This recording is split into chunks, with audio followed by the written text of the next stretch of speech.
దేవుడికి ఎంత మనం ఎక్కువ విలువిస్తే, దేవుడికి ఎంత ఎక్కువ దగ్గరగా ఉంటే, దేవుడిలో ఎంత ఎక్కువగా ఎదిగితే అంత మనం భద్రపరచబడతాం. హల్లెలూయా.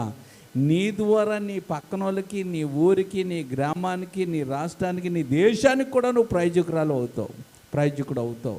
నీ వల్ల దేశము కాపాడబడుతుంది. హల్లెలూయా. నీ వల్ల అనేక మంది సుభిక్షంగా ఉండగలుగుతారు. ఒక్క నోవా వల్ల, యోనా వల్ల ఏమైందండి? ఆ ఓడలో ఉన్న వారు అందరూ నష్టపోయారు. ఏమండి, నోవాహు వల్ల ఓడలోకి ఎక్కిన అన్నీ సంరక్షించబడ్డాయి. దేవుని స్తోత్రం. ఏమండి, ఆ మనుషులు సంరక్షించబడ్డారు, ఆ జంతువులు అన్నీ ఒక్క నోవా నిలబడడం ద్వారా. అందుకని అంటున్నాను, ఎంతమంది అంతమంది నువ్వు ఒక్కడు సరిగ్గా ఉండగలిగితే, అలాగా ఎవరికి మటుకు వాళ్ళు అనుకుంటే వారందరూ సంరక్షించబడతారు. అంతేగాని నాకెందుకులే అన్నామంటే చాలా దెబ్బతినేసే రోజుల్లో మనం ఉన్నాం. ఎందుకంటే వాక్యం చెప్తుంది, దినములు చెడ్డవి కనుక సమయమును పోనీయక. దినములు చెడ్డవి కాబట్టి నువ్వు సమయం పోగొట్టుకున్నావా, మళ్ళీ ఆ సమయం నీకు దొరకదు. అందుకే ప్రభుకి సమీపంగా ఉంటే ఆయన మనల్ని భద్రపరుస్తాడండి, ఆయన మనల్ని పోషిస్తాడండి. ఎంత దారుణమైన పరిస్థితులు ఉన్నాయంటే అంత దారుణమైన పరిస్థితుల్లోనికి మనం వెళ్ళిపోతున్నాం. అంటే రాకడ గుర్తులు తెలుస్తున్నాయి. హల్లెలూయా, హల్లెలూయా. ఏప్రిల్ రాసిన పత్రిక 9వ అధ్యాయము, ఏప్రిల్ రాసిన పత్రిక 9వ అధ్యాయము 14వ వచనాన్ని మనం చదువుకుందాం. నిత్యుడగు ఆత్మ ద్వారా తాను దేవునికి నిర్దోషినిగా అర్పించుకున్న క్రీస్తు యొక్క రక్తము నిర్జీవ క్రియలను విడిచి జీవము గల దేవుణ్ణి సేవించుటకు మీ మనస్సాక్షిని ఎంతో ఎక్కువగా శుద్ధి చేయును. ఆమేన్. దేవుని స్తోత్రం. పరిశుద్ధుడా, గొప్ప దేవుడా, నీకు వందనాలయ్యా. వాక్యం ద్వారా మాతో అందరితో మాట్లాడి మమ్మల్ని భద్రపరిచి ప్రత్యేకపరిచి వాడుకోండి. యేసునామమున ప్రార్థన చేయుచున్నాము తండ్రి, ఆమేన్. హల్లెలూయా, హల్లెలూయా. కాబట్టి ఇక్కడ మీ మనస్సాక్షిని ఎంతో ఎక్కువగా శుద్ధి చేయును అనే మాటను మనం చూస్తున్నాం. ఏమంటే కొన్ని విషయాలు ఎప్పటికీ మారిపోవండి, ఎప్పుడు ఒకలాగే ఉంటాయి. కొన్ని విషయాలు ఏమవుతుంటాయి, మారిపోతూ ఉంటాయి కదా, మనకు తెలుసు. దేవుని స్తోత్రం. 2 రెళ్ళు 4 ఎప్పుడు మారదు అమ్మా, 2 రెళ్ళు 4 ఎప్పుడు మారదు. కానీ ఒక కేజీ ఐస్ కనుక అక్కడ పెట్టామనుకో, అది మారిపోతుంది, అది మారిపోతూ ఉంటుంది కదా. 1 కేజీ ఐస్ అక్కడ పెట్టాం, మారుతుందా? ఒకలాగా ఉంటుందా? మారిపోతూ ఉంటుంది. కానీ 1 కేజీ 1 కేజీ ఇనుము అక్కడ పెట్టాం, మారుతుందా? అది మారదు, అలాగే ఉంటుంది కదా. అదే తుప్పట్టితో మారిపోతుందండి, అదే ఆ లెక్క మనం వెళ్తే కనుక. పోనీ 1 కేజీ అక్కడ ఒక రైసో ఏదో పెట్టాం, ఏమండి. కాబట్టి అంటే కొన్ని స్టాండర్డ్గా ఉంటాయి, కొన్ని ఏమవుతూ ఉంటాయి, మారుతూ ఉంటాయి. లెక్క ఎప్పుడు మారదు కదా, 2 రెళ్ళు 4 మారదు. హల్లెలూయా. ఒకవేళ ఇనుము మారిపోవచ్చు, ఐస్ మారిపోవచ్చు, ఏమన్నా బియ్యం పెడితే ఏదో తినేసి మారిపోవచ్చు, లెక్కలు తేవడాలు రావచ్చేమో. కానీ ఏమండి 2 రెళ్ళు 4 అనే లెక్క మాత్రం ఎప్పుడు మారదు. అలాగే కొన్ని ఎప్పటికీ మారవు. ఆ మారని దాంట్లో ఏంటంటే పాపం వచ్చేయగానే వారి మనస్సాక్షి మలినం అయిపోయిందంట. ఎవరిదే? ఆదాము అవ్వదని. దేవుడు తినవద్దన్న పండు తిన్న తర్వాత వారి మనస్సాక్షి ఏమైపోయింది? మలినం అయిపోయింది అన్నమాట. ఏమండి, ఆ మలినము వారిని అపరాధ భావంలోనికి తీసుకెళ్ళిపోయింది. అది అంతేనా అంటే, అది దేవునితో ఉన్న వారికి ఉన్న సంబంధాన్ని ఏం చేసింది? సంబంధాన్ని పాడు చేసింది. దేవుడితో ఉన్న సంబంధాన్ని వాడు పాడు చేసింది. వారు ఏం చేశారు? వారు ఆయన కంటికి కనపడకుండా వారు దాక్కున్నారు. ఎక్కడ? వారు దాక్కున్న పరిస్థితికి వెళ్ళిపోయారు. అంతేనా? అంతేనా? ఇప్పుడు దేవుడితో బంధం ఏమంటే చెడిపోయింది. ఇప్పుడు ఆదాము అవ్వలకున్న బంధం కూడా ఏమవుతుంది?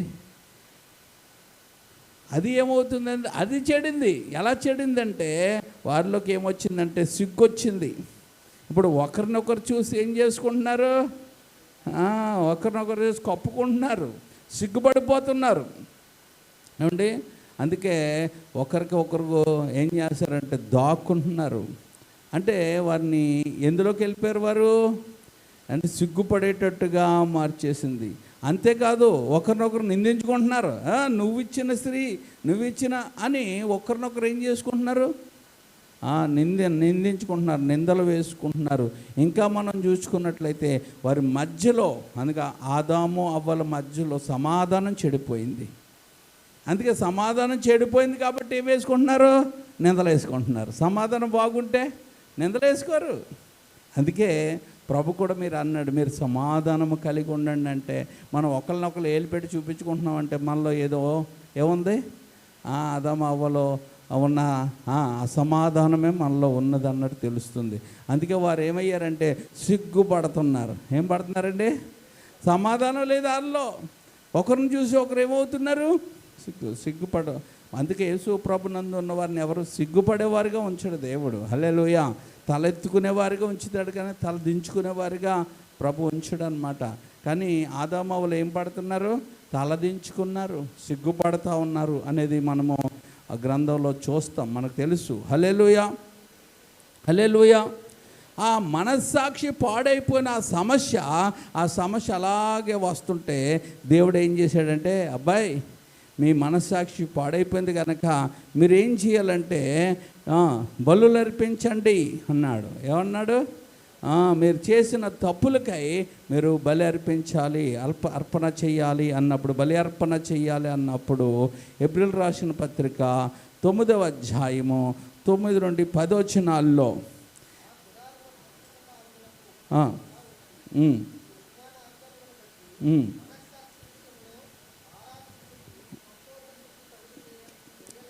అర్పణలు బలులు అర్పించబడుచున్నవి. ఇవి దిద్దుబాటు కాలము వచ్చే వరకు విధించబడి అన్నపానములతో అది ఇవి ఎప్పుడు వరకు ఉంటాయి? ఈ బలులు, ఈ అర్పణలు, బలులు ఎప్పుడు వరకు ఉంటాయంటే దిద్దుబాటు కాలం వస్తుంది. ఒకటి అన్నిటికీ కుదురుబాటు కాలం వస్తుంది, దిద్దుబాటు కాలం వస్తుంది అన్నాడు. ఆ దిద్దుబాటు కాలం వరకు ఈ అర్పణ దేనికి సూచనగా ఉంటుందంటే యేసు క్రీస్తు బలియాగానికి అవన్నీ ఎలా ఉన్నాయి? సూచనలుగా ఉన్నాయి.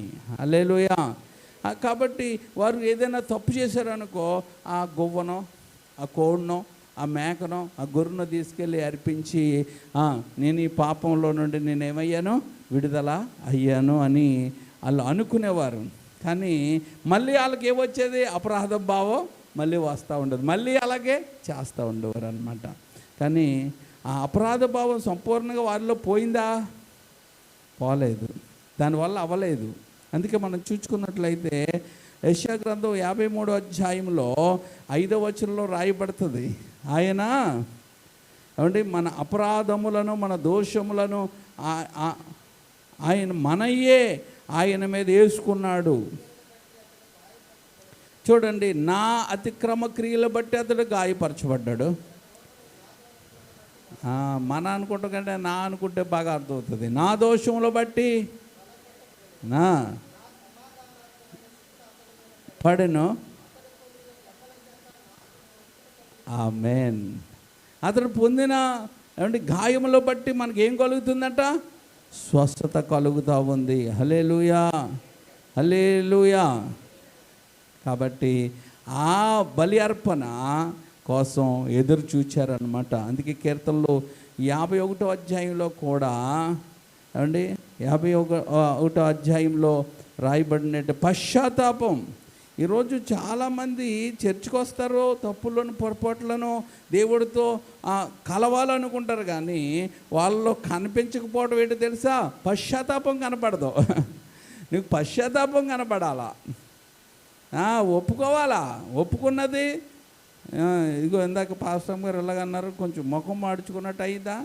అంటే ఏదో ఒక విషయం వచ్చినప్పుడు ఏమవుతుంది, మనకి బాధ కలిగిందంటే ముఖంలో తెలిసిపోతుంది. అలాగే మనం ఆ పాపమును ఒప్పుకొని పశ్చాత్తపడినప్పుడు కూడా మన కళ్ళంట ఏమొస్తాయి, కన్నీళ్ళు వస్తాయి, కన్నీళ్ళు వస్తాయి. చూడండి, నెహెమ్యా రాజుకి ఏమేస్తున్నాడు, గిన్నె అర్పిస్తున్నాడట, కానీ అతను ముఖంలో తేడా కనబడ్డదట రాజుకి.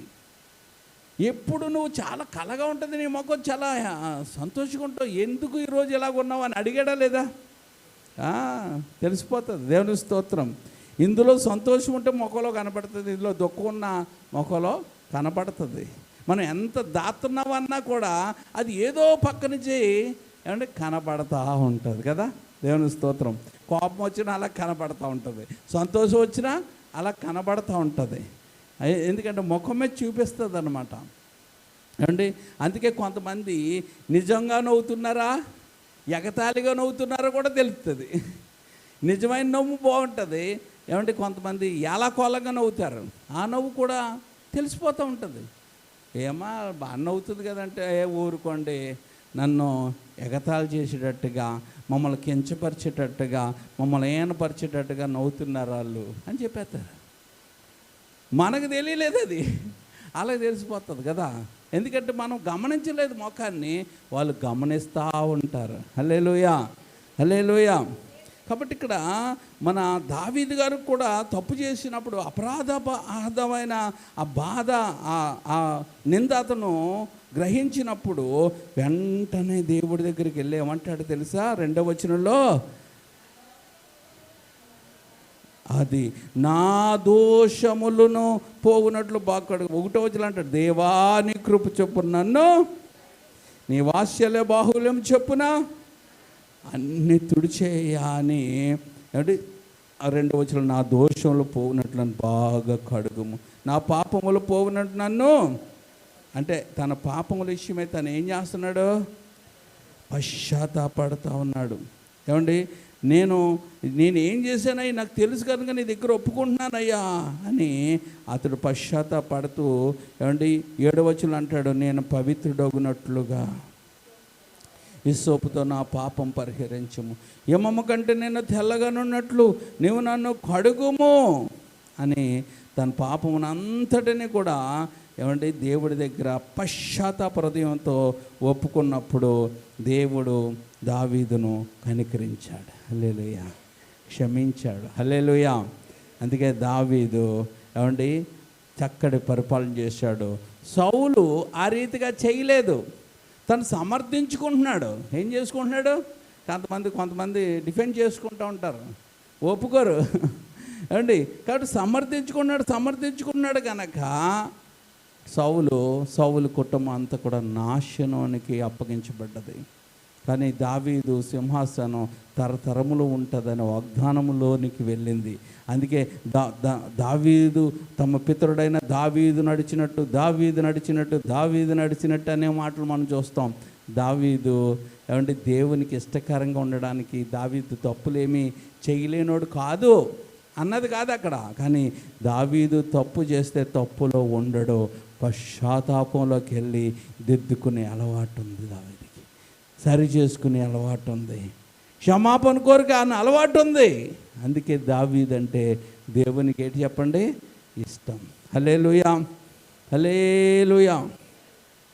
అందుకే ఏమంటే ఒప్పుకున్నవాడు కనికరించబడతారు, కప్పుకున్నవారు ఏమండి శిక్షించబడతారు. హెబ్రీయులకు రాసిన పత్రిక 9:14 అదే చదువుకున్నాం. నిత్యుడగు ఆత్మ ద్వారా తాను దేవునికి నిర్దోషునిగా యేసు ప్రభు అర్పించుకున్నాడట. ఆయన రక్తం నిర్జీవ క్రియలు అన్నిటిలోంచి మళ్ళీ ఏం చేస్తుందట? సేవించడానికి మనస్సాక్షిని ఏం చేస్తుందంటే చూచేది. అందుకే అంటారు, దేవుడిని నువ్వు ఆరాధించు, దేవుడు నేను ఎంతడోడినండి, నువ్వు ఎంతడోడు కాదు, కానీ నువ్వు యేసు రక్తాన్ని ఆశ్రయించినందుకు ఆ యేసు రక్తం నిన్ను ఏం చేసింది తెలుసా? దేవుణ్ణి ఆరాధించేటట్టుగా నీ కృపనిచ్చింది, నిన్ను శుద్ధీకరించింది. హల్లెలూయా, హల్లెలూయా. అందుకే మనం చూసుకున్నట్లయితే ఏమండి 2వ సమూయేలు గ్రంథం 22:31, 2వ సమూయేలు గ్రంథము 22వ అధ్యాయం 31 వచనంలో యెహోవా వాక్కు నిర్మలము. యెహోవా వాక్కు ఏంటి చెప్పండి? నిర్మలమైందంట. అంటే వాక్కు, ఆయన వాక్కు నిర్మలమైందంట. ఈరోజు యేసుక్రీస్తు ఈ లోకానికి ఎందుకు వచ్చాడు అని అంటే మనకు నిర్మలమైన మనస్సాక్షిని ఇవ్వడానికి వచ్చాడు. ఏంటంటే నిర్మలమైన మనస్సాక్షి. ఈ నిర్మలమైన మనస్సాక్షి మనకు ఎలా వస్తుందంటే యెహోవా వాక్కు నిర్మలము మనల్ని ఏం చేస్తుంది? నిర్మలం చేస్తుంది. ఏమండి, దేవుని రక్తము నిర్మలము, ఆయన రక్తం వల్ల ఏం చేస్తుంది? నిర్మలం చేస్తుంది. అందుకే ఆ మాటను మరింత క్లియర్గా కీర్తనల గ్రంథం 66:10 ఉంటుంది. కీర్తనల గ్రంథము 66:10 చూడండి. దేవా 66:10 దేవా నీవు మమ్మను పరిశీలించి ఉన్నావు, వెండిని నిర్మలం చేయు రీతిగా నిర్మలను చేసి. నిర్మలము అంటే ఏంటి అంటే పవిత్రత, లేకపోతే శుభ్రమైంది, పవిత్రమైంది, శుభ్రమైంది, లేకపోతే కల్మషము లేనిది, లేకపోతే మలినము లేని స్పష్టమైన మనస్సు అని డిక్షనరీలో ఉందన్నమాట. అందులో చెప్తున్నాను. హల్లెలూయా. మొదటిది ఏంటండి? నిర్మలం అంటే పవిత్రమైనది, లేకపోతే శుభ్రమైనది, లేకపోతే కల్మషము లేనిది, లేకపోతే మలినము లేని స్పష్టమైన మనస్సు. హల్లెలూయా. అందుకే వెండిని శుద్ధి చేసినట్లుగా మనల్ని కూడా ఆయన ఏం చేస్తాడట? వెండిని నిర్మలం చేయు రీతిగా మిమ్మును నేనేం చేస్తాను? నిర్మలులుగా అనగా పవిత్రులుగా, అనగా కల్మషం లేని వారిగా, మలినం లేని వారిగా నేను మారుస్తాను. దేవుని స్తోత్రం. హల్లెలూయా. అందుకే మనం చూసుకున్నట్లయితే ఈరోజు యేసు ప్రభులోకి వచ్చి కూడా చాలామంది ఏమండి ఇంకా అదే నీకు అంటుకుంటుంది, ఇది అంటుకుంటుంది, ఇది తినకూడదు, అది తినకూడదు, ఆ డ్రెస్ వేసుకోకూడదు, ఈ డ్రెస్ వేసుకోకూడదు అని అంటూ ఉంటారనమాట. అది తినకూడదు, ఇది తినకూడదు, ఆ డ్రెస్ వేసుకోకూడదు అంటే ఎబ్బెట్టుగా ఉన్న ఏది వేసుకోకూడదు, కానీ చక్కగా ఒళ్ళు కప్పుకున్న ఏ రంగు డ్రెస్సులు అయినా వేసుకోవచ్చు, తప్పేమీ లేదనమాట. అందుకే ఈ విషయాలు ఈరోజు చాలా మందిలోనికి వెళ్ళిపోయినాయి ఆచారాలు. అది ఎట్టుకుంటే దేవుడు రాడు, ఇది ఎట్టుకుంటే దేవుడు రాడు, ఎలాగుంటే దేవుడు రాడు, వీళ్ళే పెడుతున్నారు అన్నీ. అంటే దేవుడిని ఆపేసే ఏమున్నాయేంటి? వీళ్ళకి ఇంకా అర్థం అవ్వలేదు ఏంటంటే మహాకాశాలు పట్టలేని వాడు అంతటా నివసించు దేవుడని తెలియడం మానేసి వీళ్ళు అన్యులుగా మాట్లాడుతున్నారు కొంతమంది. మొన్న గ్రహణం వచ్చింది కదా, చాలా దేవాలయాలన్నీ మూసేసుకున్నారు. ఎందుకంటే దేవుడు ఏమవుతాడని కట్టేశారన్నీ, గిట్లన్నీ కట్టేసి డోర్లన్నీ మూసేశారు. మనోళ్ళు కూడా అలాగే, నువ్వు ఈ బట్టలు వేసుకున్నావు అనుకో దేవుడు రాడు, ఈ రీతిగా ఉన్నావు అనుకో దేవుడు రాడు, అలా రాడు, ఇది తింటే దేవుడు రాడు, అది తింటే దేవుడు రాడు అని మనుషులు కూడా మాట్లాడే వాళ్ళు కొంతమంది ఉన్నారు లేదా? ఉన్నారు. చూడండి మార్కు సువార్త 7:15. మార్కు సువార్త 7:15. అమ్మా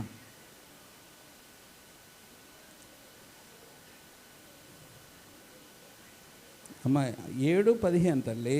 వెలుపల నుండి లోపలికి పోయి మనుషుని అపవిత్రునిగా లేదు కానీ,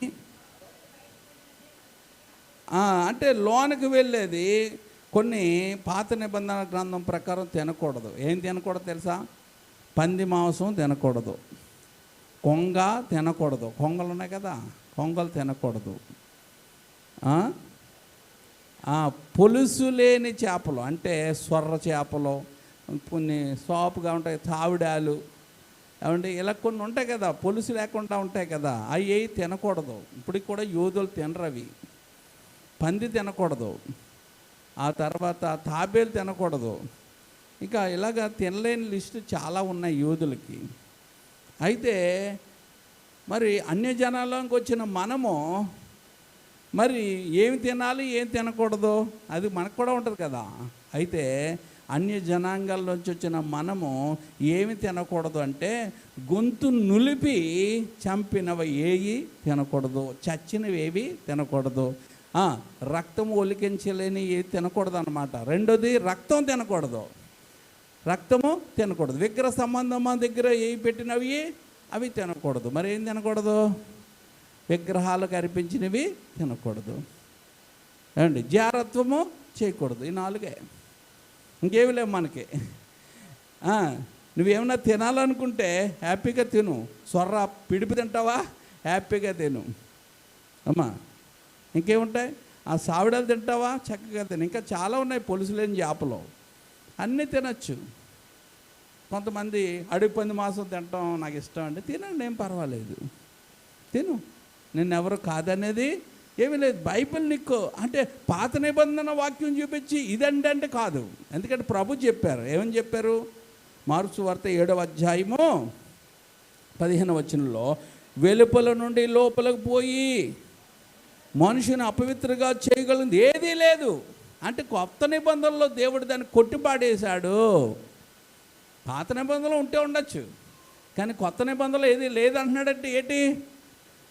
నూతన నిబంధన మనకి ఇచ్చాడని అర్థం. హల్లెలూయా. ఆ చట్టం పనికిరాదు ఇక్కడ. కాబట్టి నువ్వేది తింటావో తిను. తిన్నదాన్ని బట్టి నువ్వు అపవిత్రపరచబడవు. నువ్వు తిన్నదాన్ని బట్టి అపవిత్రపరచబడవు. కానీ మనము కొత్త నిబంధనలో మరి ఎలా అపవిత్రపరచబడతాం? మరి ఎలాగ దేవునికి విరోధులైపోతాం? మరి ఎలాగ మనం దేవుని మనశ్శాంతిని కోల్పోతాం? మనం ఎలాగ దేవునితో సంబంధం కోల్పోతాం? మనం ఎలాగా ఏమండి విడివిడిగా ఉన్నవారిగా మారిపోతాం, ఒకరినొకరు ద్వేషించుకునేవారిగా మారిపోతాం అంటే కింద ఒక లిస్ట్ ఇచ్చాడు. చాలా డేంజర్ అనమాట. అవి మనలోంచి ఖచ్చితంగా ఏం చేయాలా? తొలగించేసుకోవాలా. అవి తినకూడదు, అవి ఉంచుకోకూడదు. తినకూడదండి, ఉంచుకోకూడదు. అవి లోనకి రప్పించకూడదు. అవి లోన ఉంటే ఉంచకూడదు. దేవుని స్తోత్రం. వాటిని ఏం చేయాలంటే బయటికి పంపించేయాలి, తోసేయాలని ప్రభువారు చెప్తున్నారు. అవేమంటే ఆ శిష్యులకు కూడా అర్థం అవ్వలేదు ఈ విషయాలన్నీ చెప్పినప్పుడు. అప్పుడు వాళ్ళు సపరేట్గా అడిగినప్పుడు ప్రభు చెప్పాడు 19వ వచనంలో. ఆ 18లో చదువుదాం. మీరు ఇంత అవివేకులై ఉన్నారా? వెలుపల నుండి మనుషుని లోపలికి పోవుంది ఏది యువాన్ని అపవిత్రముగా చేయజాలదు, మీరు గ్రహింపుకున్నారా?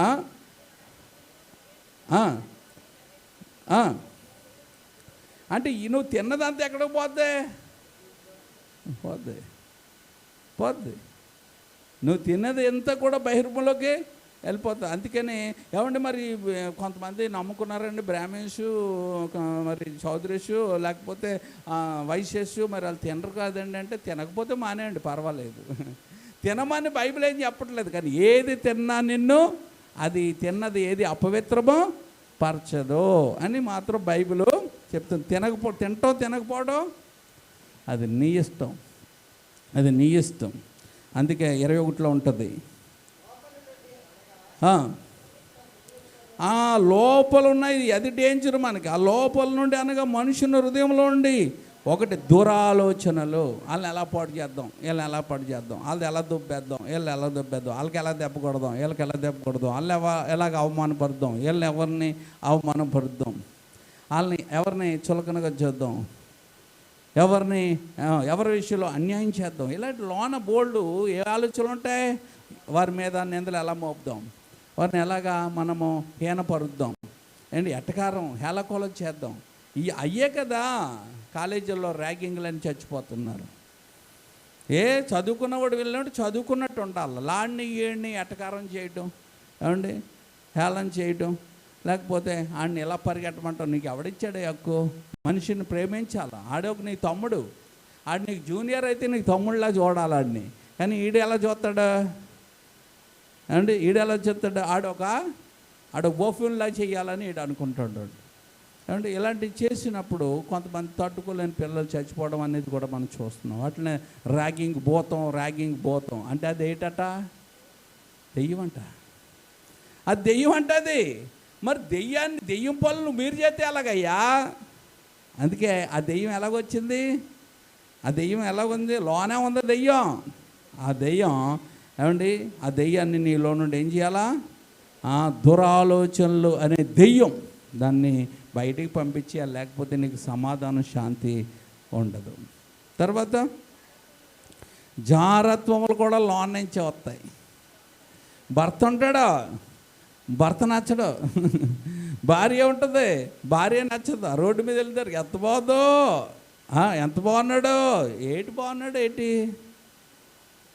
అంటే, ఏమండి నీ భర్త నీకు మహారాజుగా ఉండాలి, నీ భార్య నీకు మహారాణిలా కనపడాలి. కానీ ఊరోళ్ళందరూ కనపడబెట్టి ఆ సినిమా ఏమో ఎంత మేకప్ పేస్టులకు పెట్టుకొని దరిద్రంగానేమో అది ఉండి నీట్గా కనబడుతున్నట్టుగా ఉంటే అబ్బా ఎంత బాగుందో, ఎంత బాగుందో, ఎంత బాగుందో. వాళ్ళు ఫోటోలు పెట్టుకున్న ఫేవరెట్లు కూడా ఉన్నారు. లేడు ఏదో మొన్న పెళ్ళి అయిందంట ఒకడికి, ఆడి పెళ్ళి అయితే ఆడవాళ్ళు ఏడుతున్నారు. ఎందుకంటే ఆడి ఫ్యాన్స్ అట్టాళ్ళు, ఆడికి పెళ్ళి అయితే వీళ్ళు ఏడుతున్నారు. అంటే ఒక హీరో ఫ్యాన్స్లా చూడాలి కానీ మొగుళ్ళ చూస్తే ఎలాగా? అంతే కదా. ఆడి పెళ్లి చేసుకుంటే ఈ ఫ్యాన్స్ ఏడుతున్నారు, ఆడి పేరేదో ఏమంటే వీళ్ళు ఏడుతున్నారు. చాలామంది అట్ట అయిపోయారట ఆడు పెళ్లి చేసుకుంటే. ఎందుకు అట్ట అవుతాం అని నువ్వు ఎలా చూడాలో ఒక హీరోలో చూసుకోవాలా. ఒకవేళ నీ ఫ్యాన్స్ ఉంటాయి కనుక, అంతేగాని ఇంకొకళ్ళగా ఆలోచించుకున్నావు అనమాట, అందుకే ఏడుతుంది. కాబట్టి కొంతమంది ఇలాంటి వారు జాగ్రత్త ఎక్కడ చేశారు? జాగ్రత్తం హృదయాల్లోనే. ఆడితో జాగ్రత్తం చేయలేదు కానీ హృదయంలో ఏం చేశారు? ఇలాంటివి ఉండడానికి వీలు లేదని ప్రభువారు వాటిని తోసేయమన్నారు. తర్వాత దొంగతనాలండి. ఏంటండి దొంగతనం? అటు ఇటు చూస్తారు, ఎవరు లేకపోతే తీసుకుపోదామని చూస్తూ ఉంటారు. అది ఎక్కడ పడుతుంది అనుకోండి, ముందు లోన పడుతుంది. అబ్బా బాగుంది అనగానే అటు ఇటు చూస్తారు. ఏమండి అగో మన గుజరాత్ నుంచి మరొక మన ఇండియా నుంచి వెళ్ళిన వాళ్ళు ఏమండి ఎక్కడ అమెరికాలో షాపింగ్ మాల్లో దొంగతనం చేశారట. దొరికిపోయింది, లోబో దీపోమని ఏడుతుంది. ఆ దొంగతనం ఎక్కడి నుంచి వచ్చింది? ఇక్కడ అలవాటు. ఈ మధ్యన కొంతమంది ఆడవాళ్ళు షాపింగ్లకు వెళ్ళి ఎంత దరిద్రంగా దొంగతనం చేస్తున్నారంటే అంత దరిద్రంగా చేస్తున్నారు. దొంగతనాలు చాలా దారుణంగా ఉన్నాయి. అవి ఎక్కడి నుంచి వచ్చింది? ఆశలోంచి వచ్చింది. ఏ ఆశలోంచి వచ్చింది? అత్యాశలోంచి వచ్చింది. అందుకే ఈ దొంగతనాలు, దొంగ ఆలోచనలు ఎక్కడి నుంచి వస్తాయండి? లోన్ నుంచే ఇవి కూడా పుట్టుకొని వస్తాయి. తర్వాత నరహత్యలు అంటే ఒక వ్యక్తిని కఠినంగా చంపే మాటలు కూడా ఎక్కడి నుంచి వస్తాయి తెలుసా? ఎక్కడి నుంచి వస్తాయి? ఒక అమ్మాయి ఫీజు కట్టలేదట, ఆ టీచర్ చాలా కఠినంగా అలాంటి మీరు కట్టలేని వాళ్ళు ఎందుకు, ఇలాంటి వాళ్ళు ఏదో పని చేసుకొని వేరే రకాల పని చేసుకొని మరి ఉండాలి, నువ్వు చదివేందుకు అని ఆ అమ్మాయిని తిట్టిందట. ఆ అమ్మాయి సూసైడ్ చేసుకుంది. అంటే ఆ అమ్మాయిని ఎవరు హత్య చేశారు? అలాంటి భయంకరమైన మాట ఆడిన ఆమె హత్య చేసింది అన్నట్టు కదా, అది చచ్చిపోదు కదా. కాబట్టి ఇలాంటి మన దగ్గరికి ఎవరైనా వస్తే, ఎవరైనా బాధలు ఉంటే, ఎంత దారుణమైన హత్య చేసుకునేటట్టు ప్రేరేపించే మాటలు ఎప్పుడు ఎవరు మాట్లాడకూడదు. అది కూడా లోనే ఉంటుంది. తర్వాత వ్యభిచారములు. ఈ వ్యభిచారములు కూడా ఎక్కడుంటాయి? అవి లోనే ఉంటాయి. తర్వాత లోభములు. ఏమండి లోభములు అంటే ఆ పిసునుగొట్టుతనాలు. ఏమండి దేనికి కూడా ఏది కూడా తినడానికి కూడా వాళ్ళు ఖర్చు పెట్టుకోలేని వాళ్ళు చాలామంది ఉంటారు. ఎంత దారుణం అండి. ఆ తర్వాత అదంతా పట్టుకొని వెళ్తారా? దేవుడిచ్చింది అనుభవించండి, కావాల్సిన దేవుడు ఇంకా కావాల్సితే మనకి ఇస్తాడు. ఇంకా అబ్బాయి ఇది ఉంటుందండి, ఇది మాత్రం చాలామందిలో ఉంటుంది, కనబడదు. అందుకే పెద్ద పెద్ద బిల్డింగులు కట్టినప్పుడు ఆ బిల్డింగులకి చెడ్డ బొమ్మలు ఎడతారు. ఎప్పుడైనా చూసారా? ఎందుకు ఎడతారు అనుకుంటున్నారు? అది చూస్తే అనిపించుకునేలాగా అనమాట. లేకపోతే కొల్లంతా ఇలాగ చూసి అయ్యో బాబో ఎంత అందుకని వాళ్ళు పెద్ద పెద్ద దెయ్యం బొమ్మలు, అసహ్యమైన బొమ్మలు అందుకే ఎడతారు. దాన్నే దిష్టి తగలకుండా, దిష్టి కాదు, నర ఘోష, ఏడుపు.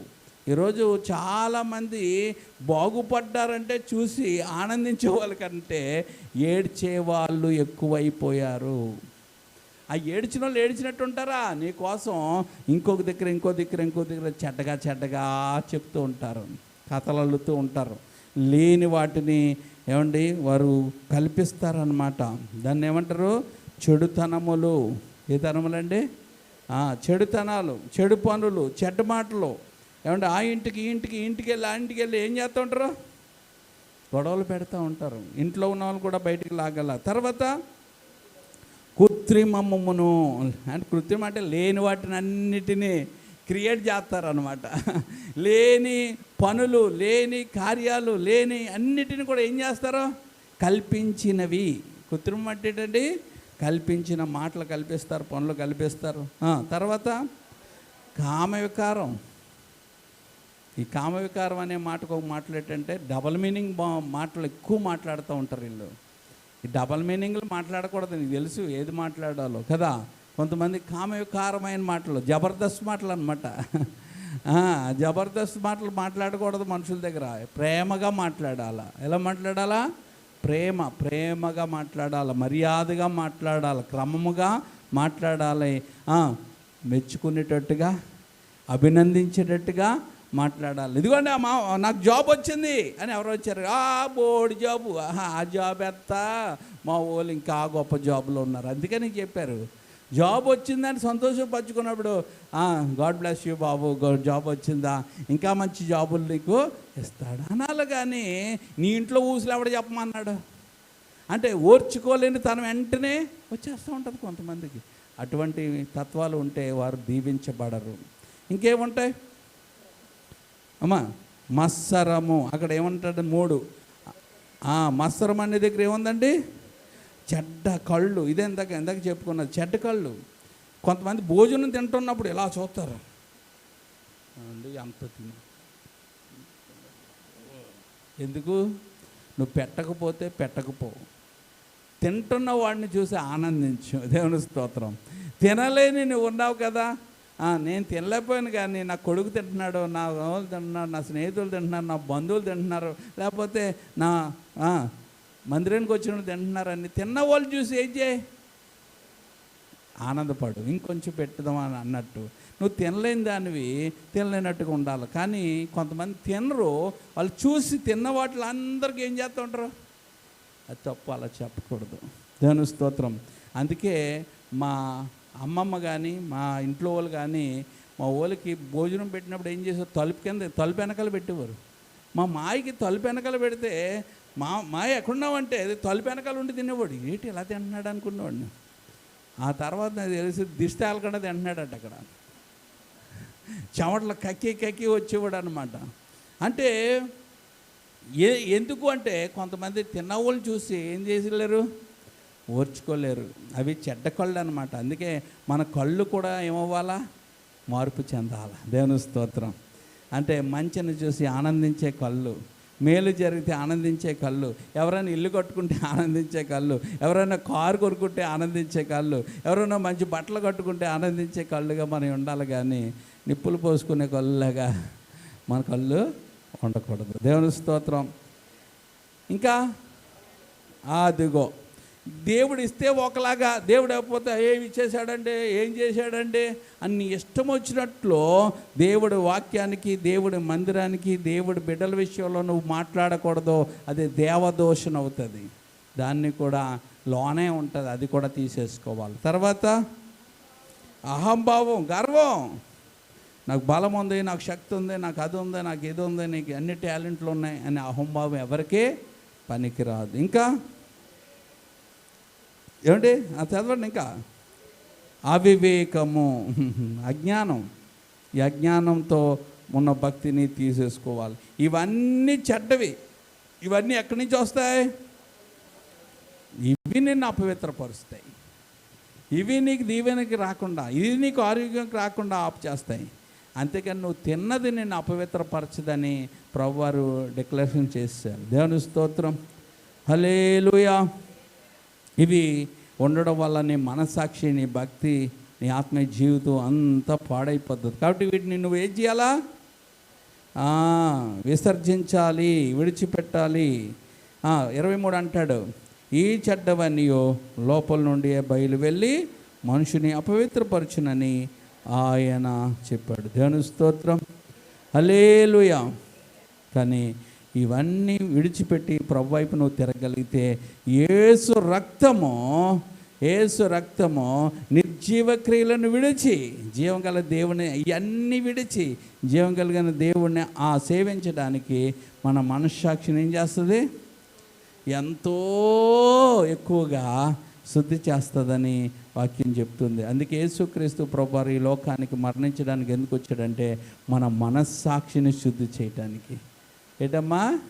మన మనస్సాక్షిని శుద్ధి చేయటానికి. అందుకే దేవునికి ఇష్టం లేని నీలో పెట్టుకొని నువ్వు ఎంత ప్రార్థన చేసినా కానీ ఆ ప్రార్థనకి ఫలితాలు రావు. అందుకే ఈరోజు లోపల నుండి వచ్చాయి నిన్ను అపవిత్రపరుస్తున్నాయి కనుక ఆ లోపల నుంచి అన్నీ కూడా ఏం చెయ్యి?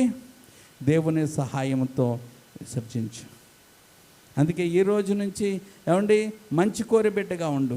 ఈ రోజు నుంచి మంచిని చూసి ఆనందించేపెట్టుగా ఉండు. ఈ రోజు నుంచి దేవుని ఎక్కువగా ఆరాధించేపెట్టుగా ఉండు. ఈ రోజు నుంచి నీవు మంచిని కోరుకునే బిడ్డగా ఉండాలి అని దేవుడు మనతో మాట్లాడాడు. దేవుని స్తోత్రం. హల్లెలూయా. కాబట్టి ఈ లోకంలో ఏమండి మన మనస్సాక్షిని శుద్ధి చేసే సబ్బులు కానీ యాసిడ్స్ కానీ మరి మందులు కానీ ఏమీ లేవు. కానీ మన మనస్సాక్షిని చేసే ఒకే ఒక ఔషధం మందు ఏంటంటే యేసు రక్తము. ఏంటండి? యేసు రక్తము నీ మనస్సాక్షిని ఎంతో కడిగి శుద్ధులుగా చేస్తుంది. అందుకే కోడెల రక్తమందు మేకల రక్తమందు మనకు పాప క్షమాపణ కలగదు. చూడండి ఆ ఒక్క మాట కూడా చూసుకుందాం. దేవుని స్తోత్రం. అమ్మ 12:9-12